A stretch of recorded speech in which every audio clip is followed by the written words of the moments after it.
नमस्कार मित्रों, मेरे YouTube चैनल पर आप सभी का बहुत बहुत स्वागत है। श्री शिवाय नमस्तुभ्यम। आइए पहले जानते हैं निर्जला एकादशी के दिन हमें क्या क्या दान करना चाहिए। तो निर्जला एकादशी के दिन हमें पानी से भरा हुआ, जल से भरा हुआ मिट्टी का घड़ा दान करना चाहिए। और मौसम के फल जैसे तरबूज, आम, खरबूज, जो इस मौसम के फल हैं उन्हें दान करने का विधान है। इसके अलावा आपको जूता, चप्पल, छाता, पीले वस्त्र, अन्य तो महादान हो गया, अन्य मिठाइयाँ, मीठा जल, ये सब आपको दान करना है। और दीपदान भी करना चाहिए। दीपदान, आपके पास पड़ोस में तुलसी का पौधा है तो कोई दीपक नहीं जला रहा है तो आप जलाए आइए। बाहर तुलसी का पौधा है वहाँ, या पीपल का वृक्ष है, आंवले का भी, जितने देव वृक्ष हैं उस दिन सब देव वृक्षों के नीचे दीपक अवश्य जलाइएगा। खास तौर पे पीपल और आंवले के वृक्ष, कहते हैं साक्षात भगवान विष्णु का वास होता है। घर में शांति बनी रहती इनके नीचे अगर हम दीपक जलाते हैं। आप लोगों को पता है एकादशी का व्रत भगवान विष्णु के निमित्त ही किया जाता है। इस दिन भगवान विष्णु को खीर का भोग लगाना चाहिए। अब आप लोग कहेंगे खीर का भोग लगाए लेकिन चावल नहीं खाए, तो खीर साबूदाने की खीर बना लीजिए, मखाने की, सामक के चावल की खीर बना लीजिए।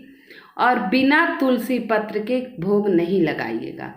तुलसी दल डालकर भगवान विष्णु को अगर खीर का भोग लगाते हैं तो आपके घर में सुख सुविधाएं आती हैं, सुख समृद्धि बनी रहती है, कलह दूर हो जाती है, गृह कलेश दूर हो जाता है। अब हम बात करेंगे भगवान विष्णु को पीले फूल अर्पित करने से क्या होता है। पीला रंग भगवान विष्णु को बहुत प्रिय है। अब 6 जून को एकादशी है, निर्जला व्रत नहीं करते हैं तो भी आपको ये सब उपाय करना है। किसी कृष्ण या राम मंदिर या विष्णु के कोई भी अवतार हो, खाटू श्याम के भी मंदिर आप जा सकते हैं। तो आपको क्या करना है, एक पीला पुष्प लेना है और गाय के घी का एक दीपक तैयार करना है और एक जटा वाला नारियल।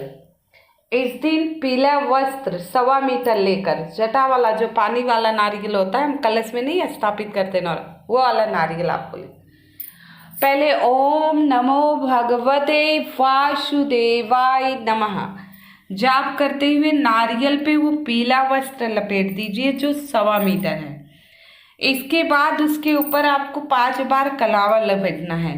ओम विष्णवे नमः, ओम विष्णवे नमः। अब ये लपेटने के बाद भगवान के श्री चरणों में वो नारियल आपको समर्पित करना है। ये अपने घर पे सुख समृद्धि के लिए, कर्ज से मुक्ति के लिए, हर आर्थिक समस्या दूर करने के लिए ये उपाय अवश्य करना है। निर्जला एकादशी तिथियां सब विशेष होती हैं, जैसे कुछ विशेष एकादशी देव उठनी, देव सैनी, और ये निर्जला एकादशी बहुत विशेष एकादशी है। सावन की जो एकादशी आती है तो कुछ विशेष एकादशी पे विशेष उपाय करने चाहिए। तो ये नारियल भगवान के श्री चरणों में अर्पित कीजिए। फिर जो घी का दीपक लिए गए हैं उसे प्रज्वलित करिए दीप मंत्र पढ़ते हुए। दीप ज्योति परब्रह्मा, दीप ज्योति जनार्दना, दीपो हरतु मे पापम, दीप ज्योति नमस्तुते, शुभम करोति कल्याणम, आरोग्य धन संपदा, शत्रु बुद्धि विनाशाय, दीप ज्योति नमस्तुते। दीप मंत्र पढ़ते हुए दीपक प्रज्वलित कर दिए। अब भगवान की आरती करिए। जो जिस इच्छा से, जिस कामना से आपने ये उपाय किया है वो भगवान के समक्ष आप कह दीजिए। भगवान के समक्ष आप कह दीजिए, अवश्य ही भगवान आपकी मनोकामना पूर्ण करेंगे।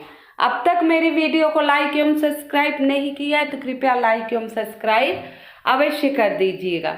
अगला उपाय, आपको पता है इस दिन माता तुलसी की विशेष पूजा होती है।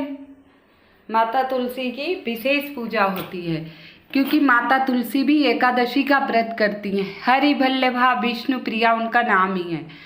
तो इस दिन इन्हें जल नहीं डालना है, माँ को जल अर्पित नहीं करना है क्योंकि ये व्रत रहती हैं, वो भी निराजली। तो आपको जल तो नहीं डालना है, लेकिन सुबह आप स्नान कर लिए, चौकी तैयार किए, ठीक है। चौकी नहीं तैयार की कोई बात, आप माता तुलसी के पास जाइए सुबह के समय और शाम के समय अलग करना है।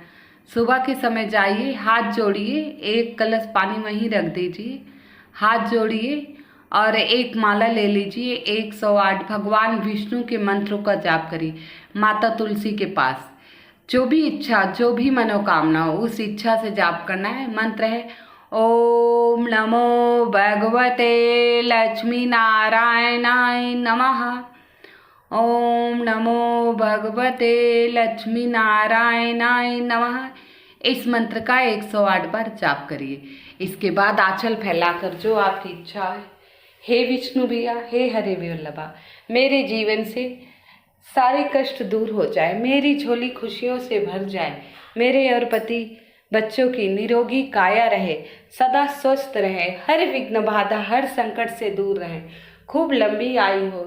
हे प्रभु, मेरे परिवार में खुशहाली आए, सब सदा स्वस्थ रहे, हर ग्रह शुभता दे, हर विघ्न बाधा जीवन से दूर हो। ऐसे ही जो भी समस्या धन से संबंधित, माता लक्ष्मी मुझ पर प्रसन्न हो, मेरे घर धन का आगमन हो, मैं कर्ज से मुक्त हूँ।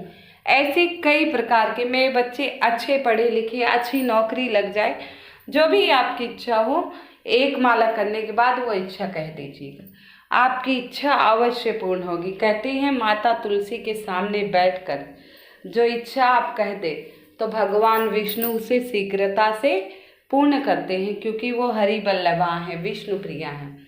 और फिर शाम के समय आप सुबह ये उपाय कर लीजिए, 5 मिनट लगेगा एक माला करने में।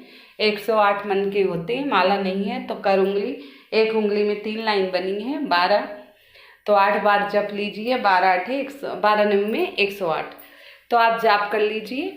इसके बाद शाम के समय प्रदोष काल जैसे 4 बजे के बाद, 6 बजे के बाद आप कर लीजिए, 6:30 लगा लीजिए, क्योंकि दिन बड़ा होता है, सूरज लेट डूबता है, सूर्यास्त के बाद ही करना है आपको।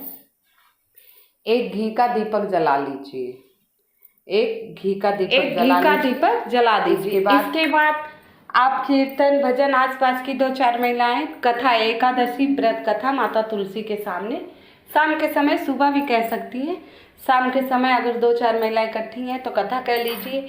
इसके बाद भगवान विष्णु के कीर्तन करिए, श्रीमन नारायण नारायण भजमन नारायण नारायण।